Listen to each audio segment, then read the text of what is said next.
ടാഗോർ, സുഭാഷ് ചന്ദ്രബോസ്, വിവേകാനന്ദൻ, ജഗദീഷ് ചന്ദ്രബോസ്, സത്യജിത് റേ തുടങ്ങിയ പല മഹാരഥന്മാരും ബംഗാളിന്റെ സംഭാവനയാണ്. അത്തരം വ്യക്തികളുടെ സ്വാധീന മേഖലയുടെ വ്യാപ്തിയാണ് ബംഗാളിനെ ചരിത്രപരമായി അതുല്യമാക്കുന്നത്.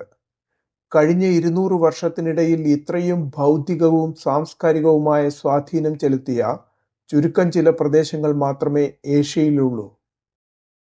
അത്തരമൊരു സംസ്ഥാനത്തിലാണ് ഇപ്പോൾ ഏറ്റവും കൂടുതൽ തെരഞ്ഞെടുപ്പ് അട്ടിമറികൾ, സംഘർഷങ്ങൾ, രാഷ്ട്രീയ കൊലപാതകങ്ങൾ എന്നിവ നടക്കുന്നതെന്നത് വിരോധാഭാസമാണ്. 2016 നിയമസഭാ തെരഞ്ഞെടുപ്പിൽ TMCയും മറ്റുള്ളവരും, അതായത് ഇടതുമുന്നണി, കോൺഗ്രസ്, വളർന്നുവന്നിരുന്ന BJP എന്നിവർ തമ്മിലുള്ള ആക്രമണങ്ങളിൽ 30ഓളം പേർ കൊല്ലപ്പെട്ടു.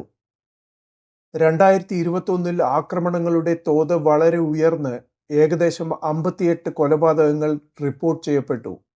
2019 ലോക്സഭാ ഇലക്ഷനു ശേഷം TMCയുടെ ആധിപത്യത്തിന് ഭീഷണിയായി BJP കൂടുതൽ ശക്തമായതാണ് ഇതിനു കാരണം. 3.5 ലക്ഷത്തോളം സുരക്ഷാ ഉദ്യോഗസ്ഥരെയും സെൻട്രൽ ഫോഴ്സിന്റെ 700 കമ്പനികളും വിന്യസിച്ചതുകൊണ്ട് 2026 ആക്രമണങ്ങളുടെ തോത് വളരെ കുറവാണ്. ഇതുവരെ കൊലപാതകങ്ങളൊന്നും റിപ്പോർട്ട് ചെയ്തിട്ടില്ല. രാഷ്ട്രീയ മത്സരങ്ങളുടെ ഭാഗമായി സാധാരണക്കാരെ കൊലയ്ക്ക് കൊടുക്കുന്നത് ആധുനിക സമൂഹത്തിനും പാർട്ടികൾക്കും അപമാനകരമാണ്.